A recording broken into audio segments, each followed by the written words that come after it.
software engineer who worked for everything I have.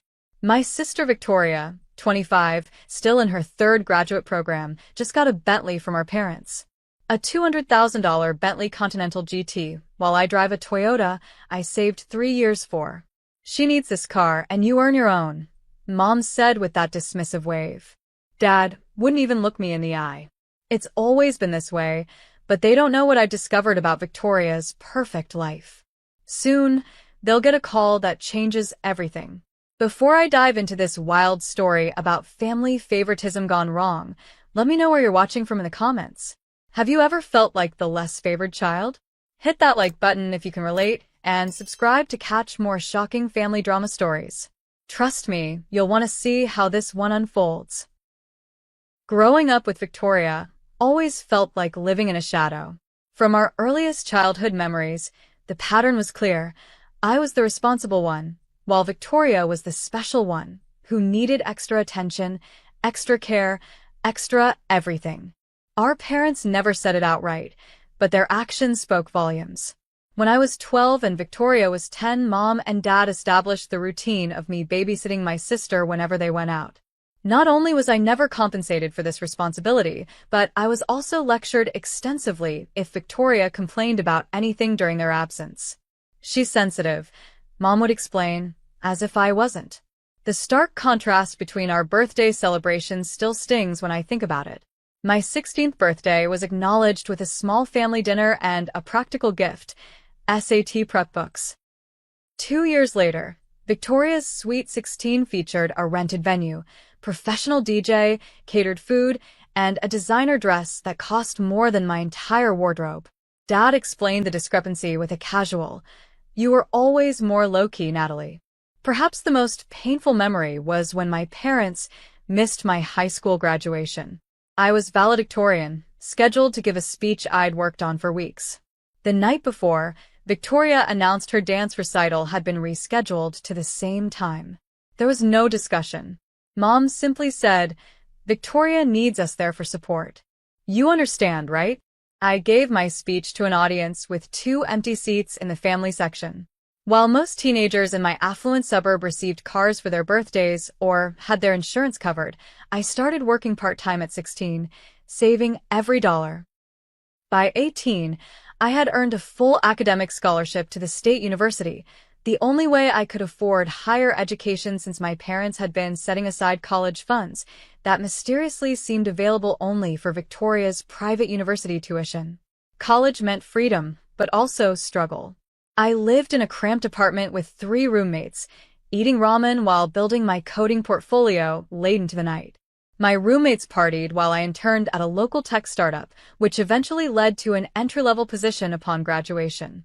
The next 5 years were a blur of 70-hour work weeks, learning new programming languages on weekends, and slowly climbing the corporate ladder. Each promotion came from merit, not connections or handouts. Now, at 27, I've finally secured a position at a prestigious tech firm, with a salary that allows me to live comfortably, if modestly. Victoria's path couldn't have been more different. She attended an exclusive private school where her mediocre grades were deemed just her learning style. Her expensive horseback riding lessons were developing her character, according to Dad. After high school, she spent 4 years at an exclusive private college, changing majors 3 times.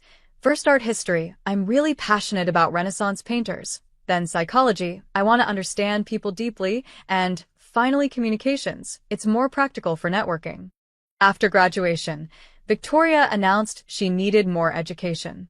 Our parents nodded supportively and funded her first master's program, then a second. Now she's in an MBA program that she's totally passionate about this time. In between academic ventures, Victoria has held several jobs, none lasting longer than 3 months.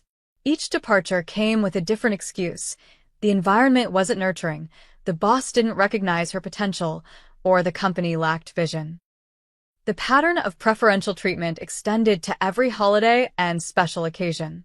Last Christmas, Victoria received designer clothes, jewelry, and electronics.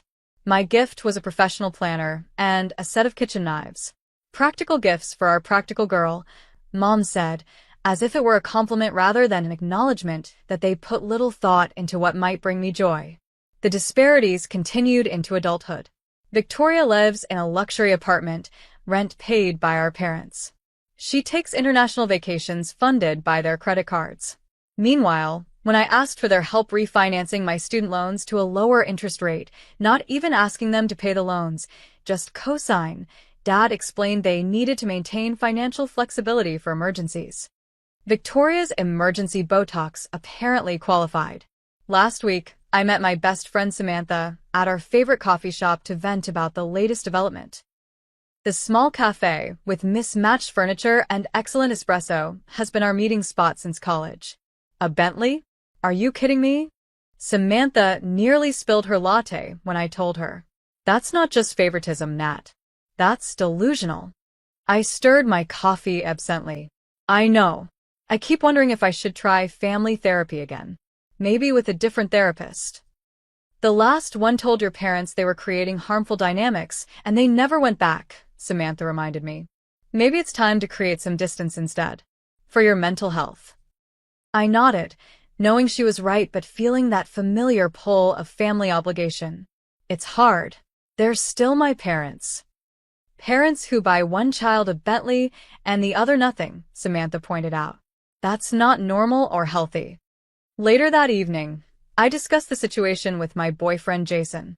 Unlike me, Jason comes from a family where support and resources were distributed equally among siblings.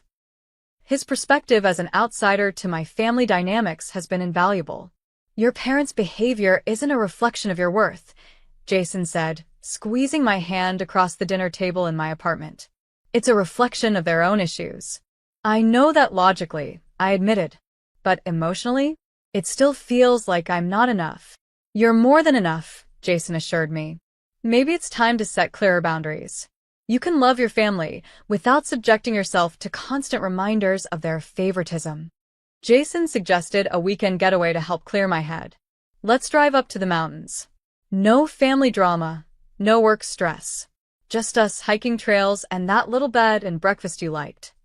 His suggestion was tempting, an escape from the latest reminder that, in my parents' eyes, Victoria would always be the priority. What still burns in my memory is the calculated way the whole Bentley reveal played out. It started with a seemingly innocent text from Mom. Family dinner this Friday. Dad's grilling steaks. Nothing unusual there. Our monthly family dinners had been a tradition since I moved out. When I arrived at my parents' suburban home, Victoria's smirk should have been my first clue. Throughout the appetizers, she kept checking her phone and exchanging knowing glances with our parents. Mom seemed unusually enthusiastic, refreshing everyone's drinks before they were half empty and laughing too loudly at Dad's tired jokes. How's the new project going? Dad asked me over dinner, but his attention was clearly elsewhere, his eyes darting to his watch every few minutes. It's challenging but interesting. I began explaining the machine learning algorithm I was developing, only to notice that no one was listening. Victoria was texting under the table, and Mom was practically vibrating with excitement. As soon as we finished dessert, a store-bought cheesecake for which Victoria received compliments as if she'd baked it herself, Dad cleared his throat. Let's step outside for a minute. We have a little surprise. The spring evening was mild, the suburban street quiet except for the chirping of crickets. And there it was in the driveway, a gleaming Bentley Continental GT in British racing green with a massive red bow on the hood. The sticker price of over $200,000 flashed in my mind, approximately 4 times my annual salary. Surprise, sweetheart. Mom exclaimed, handing Victoria a set of keys with the Bentley logo. We know how hard you've been working on your MBA. Victoria's reaction was theatrical, gasping with her hands over her mouth, then jumping up and down before hugging our parents. Oh my God. I can't believe it. It's exactly what I wanted. How did you know? Dad beamed with pride. Only the best for our girl. This will make the right impression when you're meeting with business contacts. I stood frozen, my nails digging into my palms as I maintained a neutral expression. The contrast was impossible to ignore. Victoria's hard work on a degree she hadn't completed, versus my years of actual professional accomplishments that had never warranted even a fraction of its recognition. Natalie, isn't it gorgeous? Mom turned to me, apparently remembering my existence. It's certainly expensive, I managed, my voice steady despite the lump in my throat. That's when Mom delivered the line that would echo in my head for days. Victoria needs this car for her career networking, and you earn your own way. You've always been so independent. She gave that dismissive wave I'd seen thousands of times, the gesture that minimized my feelings while simultaneously praising me for not having needs. Dad couldn't even look me in the eye, suddenly very interested in explaining the car's horsepower specifications to Victoria, who clearly didn't care about anything beyond the luxury brand name. Take your sister for a spin, Mom suggested, but Victoria was already sliding into the driver's seat. Rain check? I promised to meet some classmates to celebrate our project grade. Victoria lied smoothly.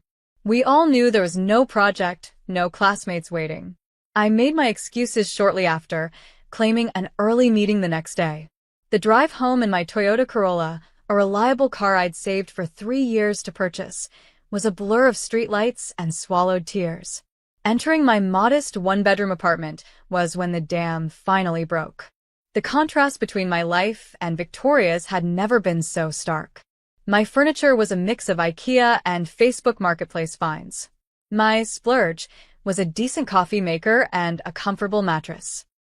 Meanwhile, Victoria's apartment featured designer furniture, a wine fridge, and now a parking space that would hold a Bentley.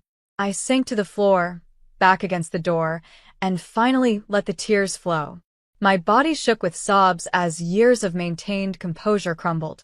I'd worked so hard for my education, my career, my independence, always believing that eventually my parents would see my value. The Bentley wasn't just a car, it was confirmation that nothing I achieved would ever be enough. After 20 minutes of crying, I pulled out old photo albums, searching for evidence that there had been a time when things were equal. Had I misremembered my childhood?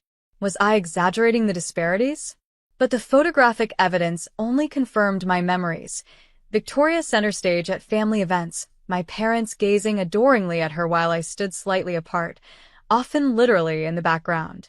I called Jason, my voice still thick with tears.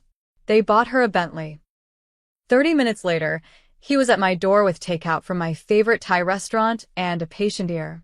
As we sat on my worn couch, I poured out decades of hurt. It's not even about the car, I explained, pushing rice around my plate. It's what it represents. They've never seen me, Jason. Never valued my accomplishments or supported my dreams the way they do hers. That sounds like emotional abuse, Jason said quietly. Consistent favoritism is a form of neglect toward the other child. The crazy thing is, I still want their approval, I admitted. How pathetic is that? Jason took my hand. It's not pathetic. It's human. We all want our parents' love and recognition. As painful as the Bentley incident was, it also opened my eyes to something concerning. Victoria's social media had recently featured items even beyond what our parents would buy: a Chanel handbag collection, weekend trips to Aspen, dining at restaurants where entrees cost hundreds. Her MBA program was expensive, but not give her disposable income expensive. Something wasn't adding up. Victoria had also been hanging around with a new crowd, sleek, polished people with vague job descriptions like consultant or entrepreneur. When I'd asked about one particularly flashy friend at a family dinner, Victoria had become defensive. Marcus is in import-export. Not everyone needs to code all day in a cubicle, she'd snapped, though I'd never mentioned my job. There were other red flags. Victoria taking phone calls in hushed tones, stepping outside when her phone rang during family gatherings, vague references to investments that were supposedly paying off. When I'd expressed curiosity about these successful investments, hoping to make some smart financial moves myself, Victoria had shut down the conversation. It's all about networking and knowing the right people, she'd said dismissively. You wouldn't understand with your technical mindset. After the Bentley incident, I made a decision that was both difficult and liberating. I started declining the weekly family dinners. The first time, Mom's response was telling. Oh, well, More leftovers for us then. No attempt to reschedule. No concern about missing time together. Victoria's reaction came in the form of taunting texts. Missing out on Mom's pot roast. But I guess you're busy with your little computer projects. Attached was always a photo of her at the family dinner table, our parents smiling proudly beside her. I threw myself into a major work project, a welcome distraction from family dynamics. I also started seeing a therapist who specialized in family trauma, Dr. Levine, who helped me understand that the family patterns weren't my fault and that setting boundaries was healthy, not selfish.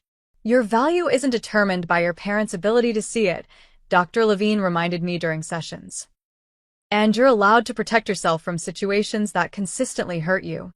I began building stronger connections with my chosen family, friends like Samantha, colleagues who appreciated my contributions, and Jason, whose unwavering support showed me what healthy love looked like. The catalyst for my investigation came unexpectedly on a Tuesday evening. Jason and I were celebrating his promotion with dinner at Ellison's, an upscale restaurant downtown that required reservations weeks in advance. We had just ordered appetizers when I spotted Victoria across the dimly lit restaurant, seated in a private alcove with 3 men in expensive suits. This was unusual for several reasons. First, Victoria complained about Ellison's being stuffy and boring whenever I mentioned liking it. Second, she was supposed to be at a study group according to what she'd told our parents. Third, the men she was with didn't match her typical social circle of fashionable MBA students. "I'll be right back," I murmured to Jason, making my way to the restroom, which providentially required passing near Victoria's table. As I approached, Victoria's eyes widened in panic when she spotted me. She quickly rearranged her expression into a smile that didn't reach her eyes. "Natalie." What a coincidence. Her voice was too bright, too loud. I smiled pleasantly. "Just having dinner with Jason. Are these classmates from your MBA program?" I directed the question to the table generally. The oldest man, with salt and pepper hair and a tailored suit that screamed money, gave me a calculating look. "Business associates. Victoria is helping us with some logistics." Before I could ask for clarification, Victoria stood abruptly. "Let me walk you to the restroom, sis. Catch up a bit." Once we were out of earshot, Victoria's friendly facade vanished. "What are you doing here?" she hissed. "Eating dinner, like normal people do at restaurants," I replied calmly. "Who are those men?" Networking contact.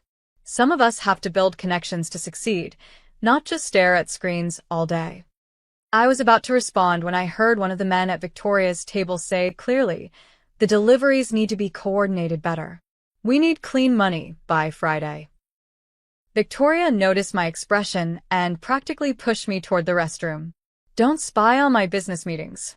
It's pathetic how jealous you are of my success." As I returned to Jason, my mind was racing. Victoria's lifestyle had always been extravagant thanks to our parents, but lately, it had escalated beyond even their generosity. The Chanel bags, the front-row concert tickets, the weekend trips to luxury resorts, it all added up to far more than what our parents provided, and certainly more than an MBA student with no job should be able to afford. "You look like you've seen a ghost," Jason commented as I slid back into my seat. "Not a ghost. Just my sister with some very interesting business associates discussing clean money." That night, I couldn't sleep. At 3 a.m., I opened my laptop and began what would become a methodical investigation.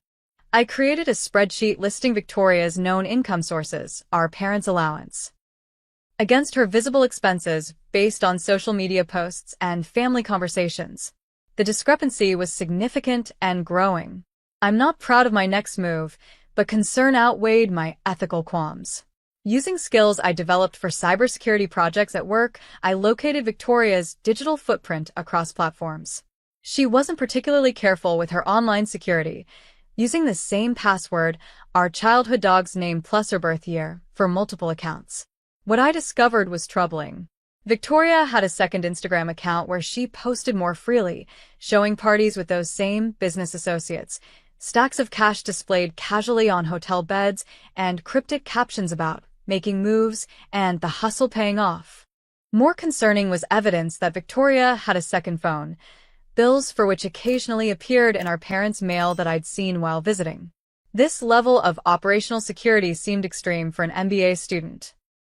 Using public records and social media cross-referencing, I identified two of the men from the restaurant. One, Marcus Delgado, had been investigated twice for money laundering but never charged. The other, Raymond Keller, had connections to a real estate company that had been fined for financial irregularities. The pattern was becoming clearer. Victoria's travel schedule, which she documented extensively online, corresponded with cash deposits into an account she'd opened 6 months ago.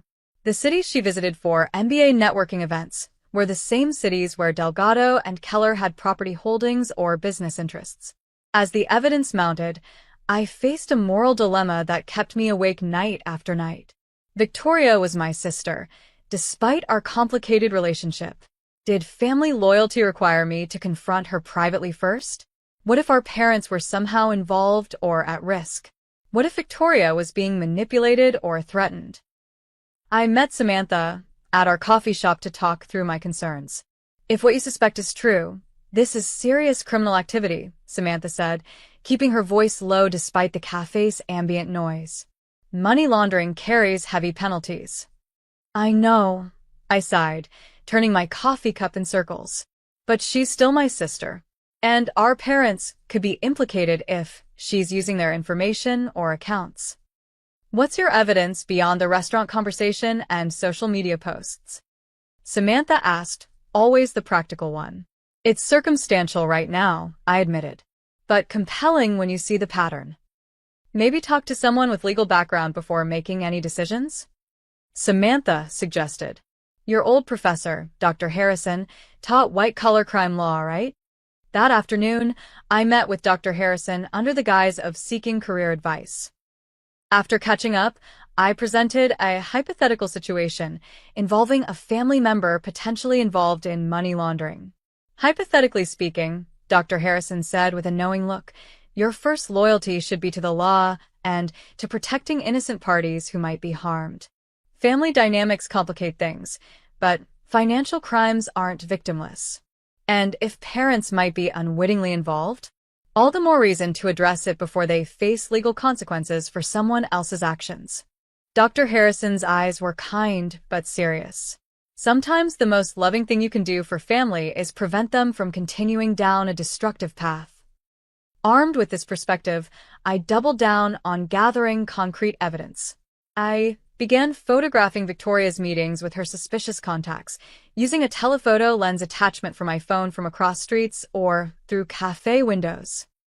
At the next family dinner I attended, I recorded the conversation on my phone, asking carefully crafted questions about Victoria's business connections and recent travels. Her answers were vague and contradictory, and I noticed our parents seemed to accept her explanations without question, grateful for any crumbs of information she offered about her life.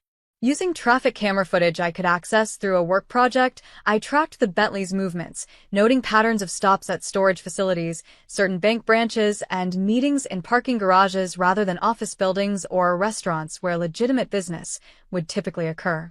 I meticulously documented a timeline of Victoria's activities, cross-referenced with her known associates' movements. I researched their backgrounds extensively, finding connections to previous financial crimes and shell companies with suspicious transaction patterns. To protect myself, I created secure backups of all evidence on encrypted drives stored in locations only I knew about. If Victoria discovered my investigation, I needed to ensure the evidence wouldn't disappear.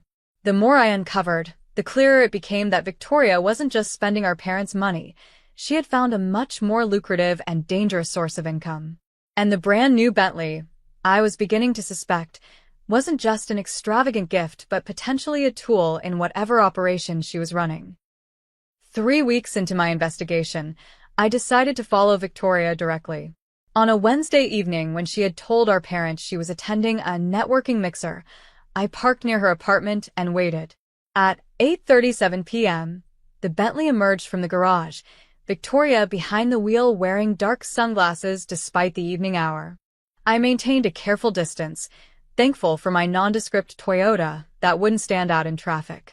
Victoria drove to an industrial area on the outskirts of the city, eventually pulling into the parking garage of an office building that appeared mostly empty at this hour. Parking across the street, I used my phone's camera zoom to watch as Victoria met with Marcus Delgado and another man I didn't recognize. They popped the Bentley's trunk, and the unknown man placed a duffel bag inside. The exchange took less than 3 minutes before Victoria was driving away again. Her next stop was even more concerning. She parked behind an upscale hotel and entered through a service entrance. 20 minutes later, she emerged without the duffel bag, but carrying a sleek briefcase that hadn't been with her before. When Victoria stopped at a gas station, I seized the opportunity to get closer. Pretending to check air in my tires at the adjacent pump, I glimpsed inside the Bentley's window. The briefcase lay open on the passenger seat, revealing stacks of cash that Victoria was casually counting, seemingly unconcerned about being observed in the well-lit station. I ducked down when Victoria looked up, narrowly avoiding discovery. She closed the briefcase, refueled the Bentley, and drove directly home, unaware of my continued surveillance. The next day, I texted Victoria, "Need to talk. A coffee at your place this afternoon?" To my surprise, she agreed readily. Victoria's luxury apartment was exactly as I expected. Minimalist expensive furniture, abstract art that matched her Instagram aesthetic, and the subtle scent of a candle that probably cost more than my monthly grocery budget. "Nice place," I commented, accepting the artisanal coffee she offered. "Business must be good."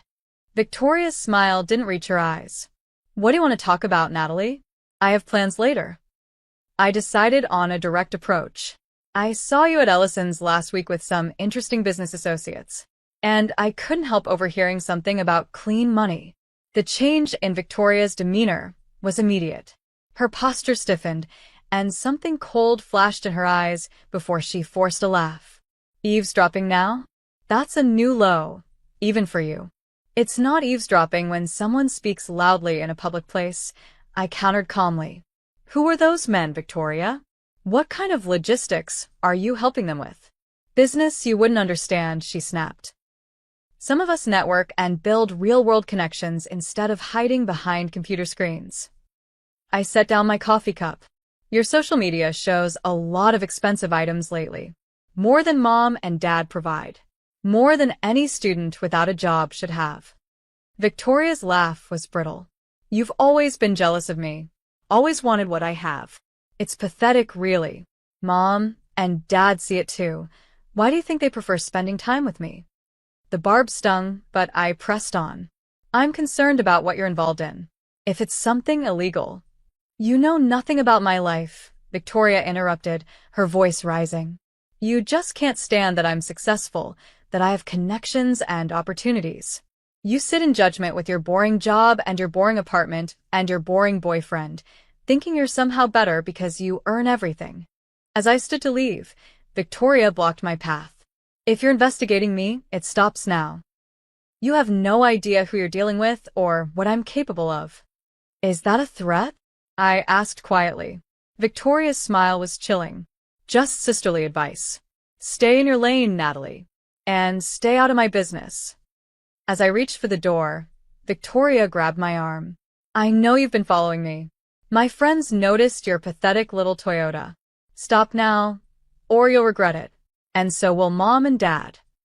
I yanked my arm away and left without another word, heart pounding. Victoria knew I was investigating her and had just threatened our parents. This was escalating faster than I'd anticipated. 2 days later, when I knew Victoria had a class according to her school schedule, I made a decision I never thought I'd make. Using the spare key our parents had given me for emergencies, while Victoria had a key to their house just because, I entered Victoria's apartment. The place was immaculate as always, looking more like a hotel suite than a lived-in home. I searched methodically, careful to leave everything exactly as I found it. In the bedroom closet, behind a row of designer shoes, I discovered a hidden panel that slid open to reveal a small safe. My heart raced as I considered my options. Breaking into the safe would cross a legal line I wasn't comfortable with. But as I examined the closet more carefully, I noticed a small notebook tucked between sweaters on a high shelf.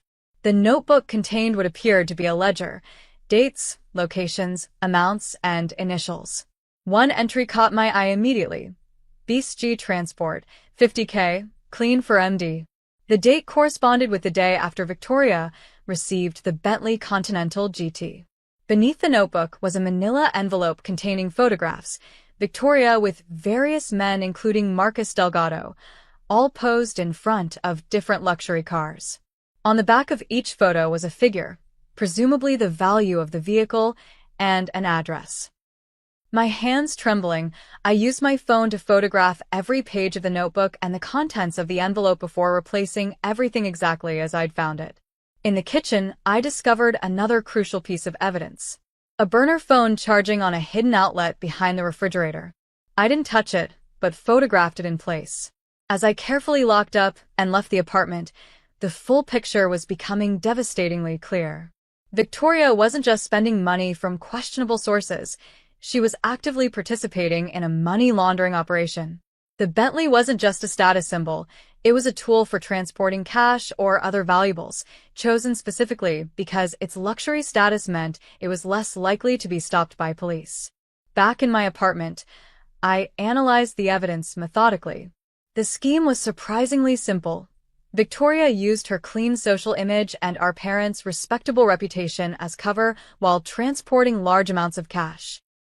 The money would then be cleaned through a series of transactions involving luxury goods, real estate, or other high-value items that could later be sold with apparently legitimate provenance. The MBA program provided perfect cover for her meetings with criminal associates. Any gathering could be explained away as networking or study groups. Her constant travel for business conferences allowed her to make deliveries and pickups across state lines. Most disturbing was the evidence that Victoria had accessed our parents' financial information. Among the photographed documents was a copy of our parents' investment portfolio statements, with certain stocks highlighted, likely targets for moving money through their legitimate accounts to further obscure its origins. This wasn't just about Victoria anymore. Our parents could face serious legal consequences if their accounts or identities were being used in this scheme, even unknowingly. If Victoria was using the Bentley, registered in our father's name, to transport illicit cash, he could be implicated in criminal conspiracy. The seriousness of the situation demanded action beyond my initial hesitation. That evening, I used a secure VPN and anonymous email service to contact the FBI's Financial Crimes Division, providing a summary of my findings without identifying myself or Victoria. I included just enough verifiable details to establish credibility, while indicating I had more evidence I could provide once I received a secure contact method. Within 24 hours, I received a response from Detective Sarah Matthews, who provided a secure communication channel and requested a meeting. After verifying her credentials, I agreed to meet at a public library the following day. The morning after my meeting with Detective Matthews, my phone exploded with notifications. Victoria had somehow discovered the extent of my knowledge. Perhaps she had surveillance equipment in her apartment I hadn't detected, or maybe one of her associates had seen me meeting with a detective. The messages escalated quickly from accusatory, "Going through my things?" Real mature, to threatening, "You have no idea what you've gotten yourself into," to explicitly dangerous. People who interfere with business tend to have accidents. The final message chilled me to the bone. "Hope Mom and Dad have good insurance. Would be a shame if something happened to their house while you're playing detective." I immediately forwarded the messages to Detective Matthews, who advised me to continue normal activities while they accelerated their investigation. "We've been tracking Delgado for months," she explained. "Your evidence connects several cases we've been building." The next day, while I was at work, I received a call from HR asking me to come to the security office immediately. When I arrived, the head of security showed me footage from the parking garage. Victoria attempting to break into my car, and when unsuccessful, slashing my tires and scratching Snitch into the paint. "Do you know this person?" he asked with concern. "Unfortunately, yes. That's my sister. We're having a disagreement." The security team took the incident seriously, escorting me to my car and arranging for a tow service. As I waited for the tow truck, Victoria called from an unknown number. "That was just a warning," she said without preamble. "Stop what you're doing or things get worse. I've reported you for theft to the police. Told them you stole jewelry from my apartment." "Victoria, you need help?" I said quietly. "This isn't going to end well." "It's already over," she laughed. "I've arranged for some incriminating evidence to be found in your apartment." My friends are very thorough.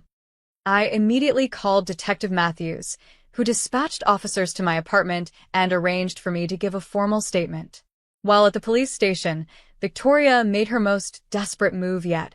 She showed up at my workplace, demanding access to my computer. Security footage later showed her screaming at the receptionist, claiming she needed to retrieve family photos from my workstation.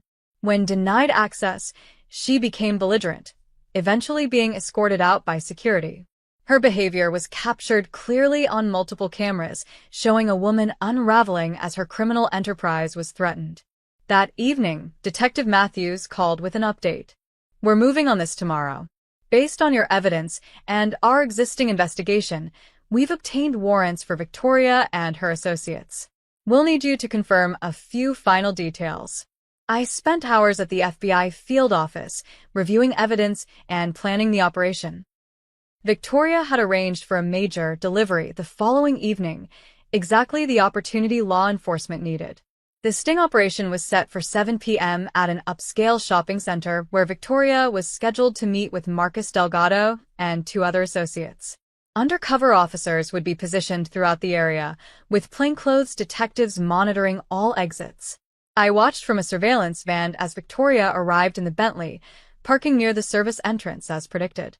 She emerged looking perfectly composed in designer clothes, carrying a large designer shopping bag that appeared empty, likely meant to transport cash after the exchange.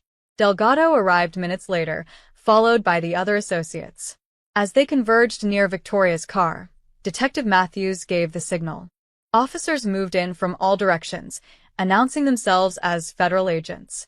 What happened next stunned even the experienced officers. Victoria dropped the shopping bag and sprinted for the Bentley, managing to start the engine before officers reached her. She accelerated recklessly, nearly hitting 2 agents as she crashed through a parking barrier. The high-speed chase that followed lasted 17 minutes, with Victoria weaving through traffic at dangerous speeds, ultimately ending when she attempted to take an exit ramp too quickly. The Bentley spun out, crashing into a guardrail. Victoria was extracted from the vehicle unharmed but hysterical, screaming about her constitutional rights and demanding her one phone call. That phone call went to our parents. Detective Matthews called me shortly after Victoria was processed at the station.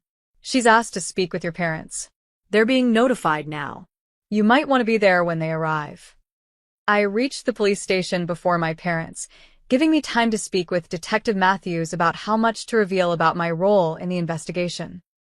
We agreed that transparency was necessary at this point. My parents needed to understand the potential legal implications for themselves. When my parents arrived, they looked confused and frightened. Mom was still wearing an apron, as if she'd been cooking when the call came. Dad's face was ashen, his normally confident posture collapsed into uncertainty. "What's happening? Where's Victoria?" Mom demanded of the desk sergeant before noticing me in the waiting area. "Natalie? Why are you here? What's going on?" Detective Matthews introduced herself and led us to a private conference room. "Your daughter Victoria has been arrested in connection with a money laundering operation we've been investigating for several months." "There's been a mistake," Dad insisted immediately. "Victoria is a graduate student. She doesn't know anything about money laundering." "Mr. Parker, we have substantial evidence," Detective Matthews replied gently but firmly, "including documentation found in the Bentley connecting her to known financial criminals." The Bentley. Mom's voice rose an octave. "That was a gift. For her career, networking. Mrs. Parker, that vehicle has been used to transport large sums of illicit cash. We found over $100,000 in the hidden compartment installed in the trunk." My parents turned to me, confusion and the beginning of anger in their expressions. "Did you know about this?" Dad demanded. I took a deep breath. "I discovered it. I'm the one who alerted authorities. The look of betrayal on their faces was immediate. You turned in your own sister? Mom whispered. She was involving you. I explained, my voice steady despite my churning emotions. She was using Dad's identity for some transactions. The Bentley is registered in your name. If she'd been caught without my warning to authorities, you could have been implicated. My parents were allowed to see Victoria briefly before her formal charging. When they emerged from the interview room, the shock on their faces told me Victoria had likely tried to manipulate them with her version of events. Victoria says you've always been jealous, Mom said accusingly as we stood in the hallway. That you made up these allegations because you couldn't stand her success. Let's sit down, Detective Matthews suggested, guiding us back to the conference room where she methodically presented the evidence. Photographs, financial records, Victoria's ledger, communications with known criminals, and surveillance footage of Victoria making exchanges. The Operation Victoria was involved in laundered approximately $3.2 million over the past 11 months, Detective Matthews explained. The Bentley was purchased specifically because luxury vehicles attract less attention at certain border crossings and checkpoints. Dad's face crumpled as the reality set in. Did she use our information? Our accounts. Detective Matthews nodded gravely. We've found evidence that your investment accounts were used to move smaller amounts through legitimate-appearing transactions. We'll need to investigate whether this was done with your knowledge or through identity theft. We knew nothing about this, Mom insisted, tears streaming down her face. We thought Victoria was just networking for her career. The good news, Detective Matthews said gently, is that Natalie's early warning gave us time to document that you were likely unwitting participants. If Victoria cooperates, we can probably clear your involvement relatively quickly. Victoria was brought into the conference room in handcuffs for a formal family confrontation. Gone was the polished, confident sister I knew. Her makeup was smeared, her designer clothes rumpled, her expression a mixture of fury and fear. Tell them the truth, she demanded as soon as she saw me. Tell them how you've always been jealous, how you set me up. Victoria, Detective Matthews interjected, we have surveillance footage of you making exchanges with known money launderers. We have your ledger. We have the modified compartment in the Bentley with cash and cocaine residue. Your sister didn't set you up. You did this yourself. Victoria's strategy immediately shifted. Mom, Dad, I was manipulated. Marcus said it was just carrying packages for extra money. I didn't know what was inside. Dad, who had always been Victoria's strongest advocate, finally looked at her with clear eyes. The detective showed us your notebook, Victoria, with dates going back almost a year. This wasn't a mistake or manipulation. Victoria's composure cracked entirely. Fine. Yes, I moved money. But it's not like anyone got hurt. It was just cash. From businesses that wanted to avoid taxes. Businesses involved in human trafficking and drug distribution, Detective Matthews corrected quietly. The money you were just moving came from exploiting vulnerable people and selling drugs that destroy lives. Victoria collapsed into tears, finally admitting what she'd done while still attempting to minimize her role. I was just the courier. I didn't know where the money came from originally. As Victoria was led back to her cell, my parents sat in stunned silence. The family dynamics had shifted irrevocably in the space of a few hours. The golden child was revealed to be a criminal, and the independent daughter they'd taken for granted had protected them from potential prosecution. Detective Matthews outlined the next steps. Victoria faced multiple federal charges including money laundering, conspiracy, and potentially drug trafficking. Given the evidence and her cooperation level, she was looking at a minimum of 5 years in prison. My parents' accounts would be frozen temporarily while investigators determined their level of involvement, but my testimony about their likely innocence would help expedite clearing their names. As we left the police station well past midnight, my father looked suddenly aged, leaning heavily on my mother for support. "We need to get a lawyer," he murmured. "For Victoria. And for us." In the parking lot, Mom turned to me with tears in her eyes. "Why didn't you come to us first? Before going to the police? Would you have believed me?" I asked quietly. "If I told you your perfect Victoria was a criminal?" Her silence was answer enough. The days following Victoria's arrest were a blur of legal consultations, media inquiries, and emotional reckonings.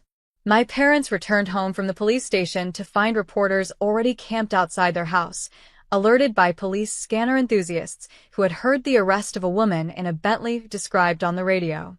Victoria was denied bail, deemed a flight risk due to her international connections, and the discovery of a go-bag in her apartment containing cash, a fake passport, and prepaid credit cards.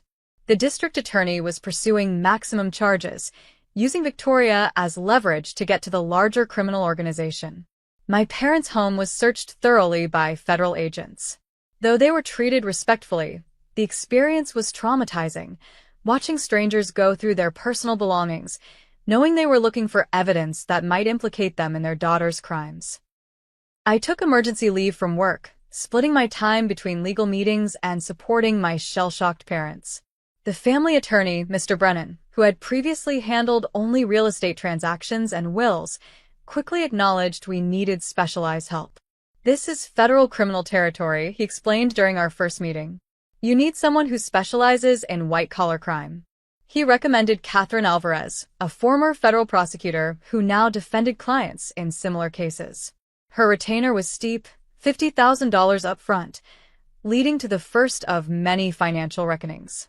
"We'll have to sell some investments," Dad said quietly as we left Ms. Alvarez's office. The irony wasn't lost on any of us. The same investments they couldn't liquidate to help with my student loans were now being sold to defend Victoria. Within days, my parents' social circle began to contract. Friends who had been fixtures at their dinner parties for decades suddenly had scheduling conflicts. Neighbors crossed the street to avoid conversation. Dad's golf buddies found reasons to reschedule their standing tea time. 25 years in this community, Mom said bitterly, watching through the window as a longtime friend pretended not to see her wave. "All it takes is one scandal, and they scatter like roaches when the light comes on." The financial impact was immediate and severe. Beyond the legal fees, my parents discovered their accounts would remain frozen for weeks during the investigation. Victoria had indeed used their personal information to open several accounts that had processed hundreds of thousands in suspicious transactions. "We'll have to sell the house," Dad announced one evening, looking around the spacious suburban home where I'd grown up. "Even if the accounts are unfrozen, the legal fees will drain us. And we need to downsize anyway." I offered my spare room without hesitation. "It's not big, but it's yours for as long as you need. No rent, just help with utilities and groceries." The look of shame on my father's face was painful to witness. "We should be helping you, not the other way around." "That's what family does," I replied simply. "Helps each other when it's needed." Moving my parents into my one-bedroom apartment was an exercise in emotional and physical Tetris. We converted my living room into their bedroom, rearranging furniture, and installing a privacy screen. My small dining table became command central for managing the legal situation, covered in documents and notebooks. The adjustment period was awkward and tense.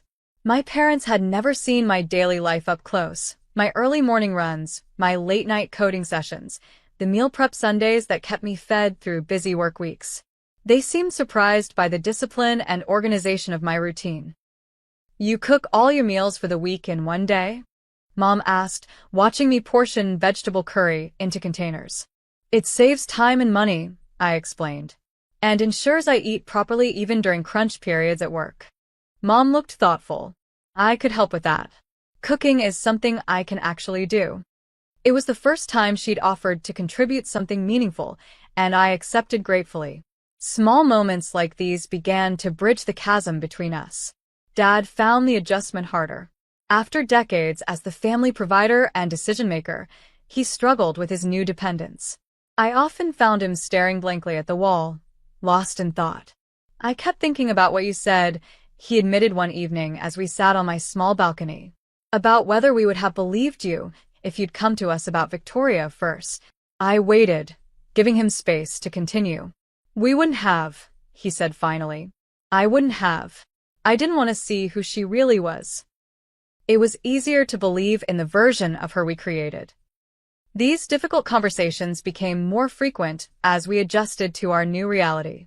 Family therapy sessions, which my parents had refused years earlier, now became a weekly commitment. Dr. Levine skillfully guided us through examining the family patterns that had contributed to our current situation. Favoritism doesn't just harm the less favored child, Dr. Levine explained during one session. It creates an unsustainable expectation for the favored child and prevents them from developing resilience and accountability. Mom nodded slowly. We thought we were supporting Victoria's potential, but we were really just teaching her that she didn't have to earn anything.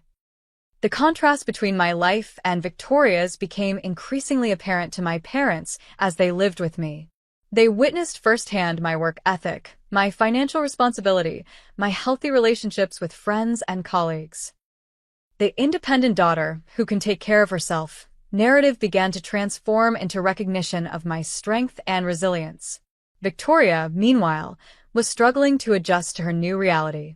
Her initial strategy of denial and blame gradually gave way to bargaining as the evidence against her mounted. Her attorney negotiated a plea deal in exchange for information about the larger operation, reducing her potential sentence from 15 years to 7, with possibility of parole after 5. Our first visit to see Victoria in detention was tense and emotional.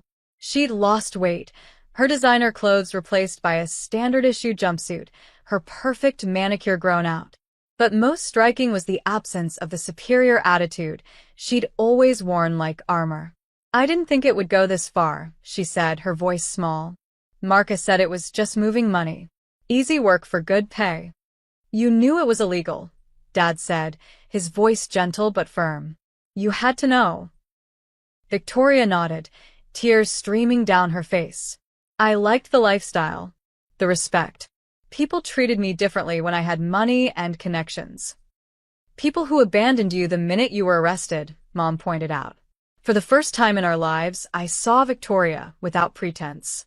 The carefully constructed image had crumbled, revealing a deeply insecure person who had used external validation and material possessions to fill an internal void. I'm sorry, Victoria said, looking directly at me for the first time. For everything. Not just this. For years of being awful to you. The apology was unexpected and imperfect, but it felt like the first honest communication we'd ever had. Over the following weeks, we established a new family routine. Dad came out of retirement, taking a consulting position with his former company to help rebuild their finances. Mom began volunteering at a community center, finding purpose in helping families in crisis. We took turns visiting Victoria, bringing approved books and letters from the few friends who had remained loyal. My relationship with Jason deepened through the crisis. He showed extraordinary patience and support, helping my parents move, joining us for therapy sessions when invited, and providing a sense of normalcy during chaotic times. Your family is part of who you are, he said when I apologized for the disruption to our lives. I'm not just here for the easy parts. The final resolution of the legal situation came 3 months after Victoria's arrest. My parents were officially cleared of knowingly participating in any criminal activity, though they faced significant financial penalties for the negligent oversight of their accounts.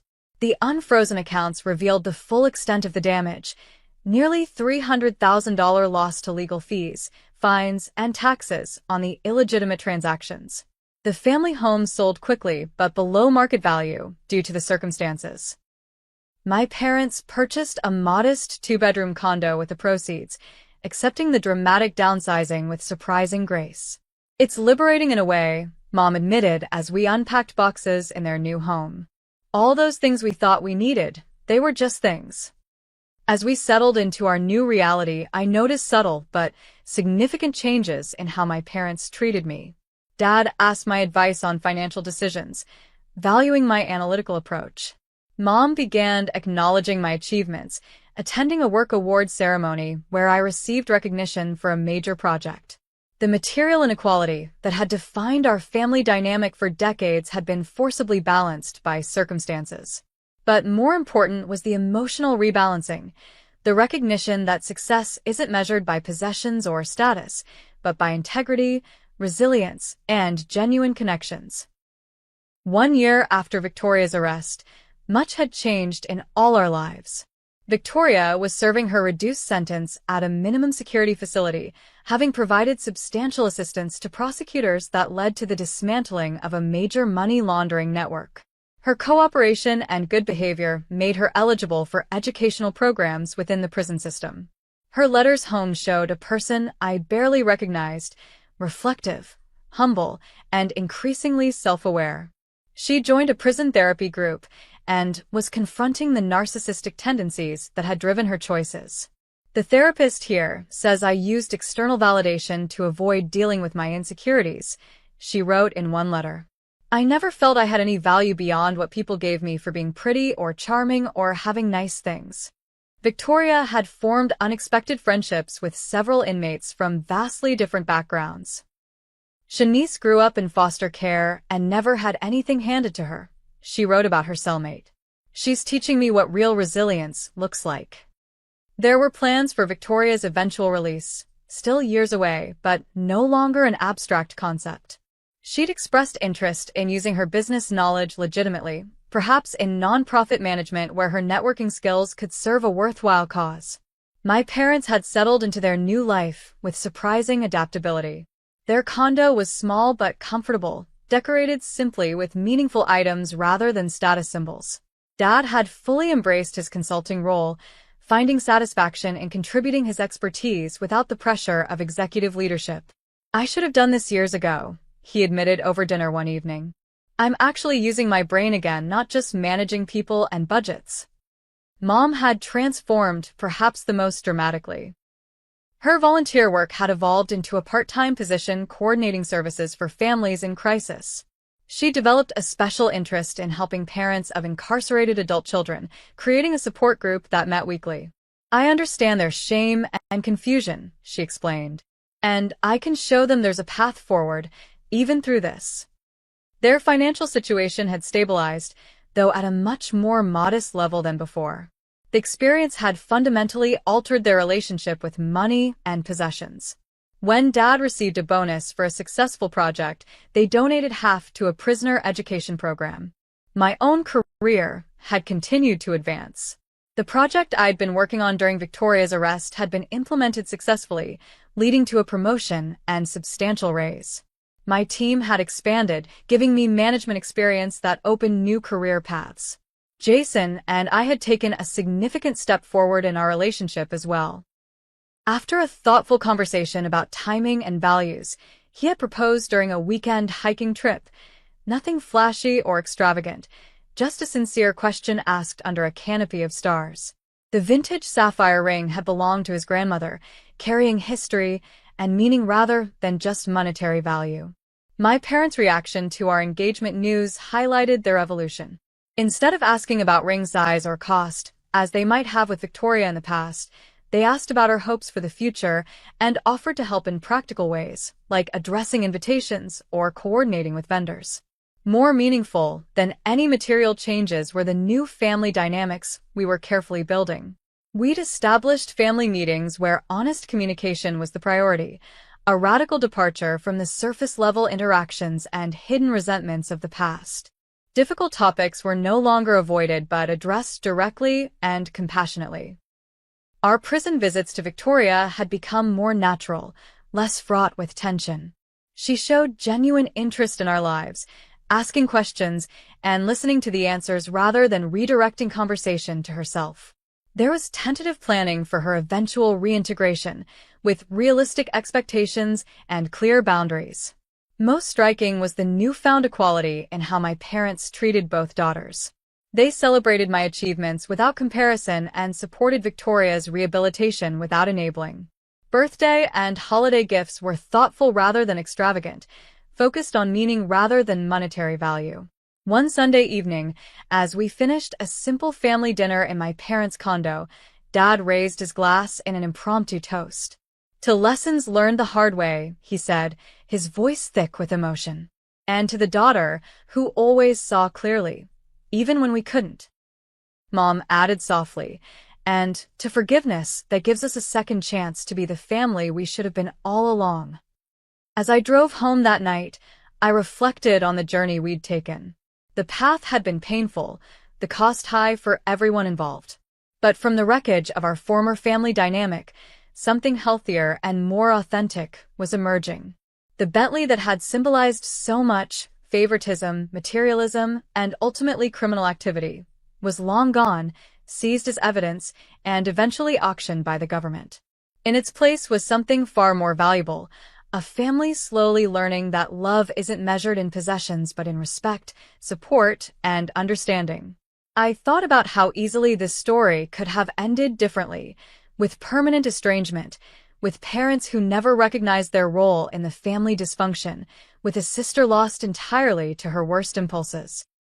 Instead, we were all doing the difficult work of rebuilding with greater awareness and intention. As I pulled into my apartment parking lot, I sent a silent thought of gratitude to the pain that had forced us to change. Sometimes the most devastating circumstances create the opportunity for the most meaningful growth. And sometimes, the person who seems least favored turns out to be exactly who the family needs when everything falls apart. Have you ever experienced favoritism in your family? How did you handle it? Share your experiences in the comments below. Your story might help someone feeling alone in a similar situation. If this story resonated with you, please like and subscribe for more real-life family drama stories. Hit that share button if you know someone who might benefit from this journey of family transformation. Thank you for watching, and remember, sometimes the most painful family dynamics can lead to the most meaningful growth.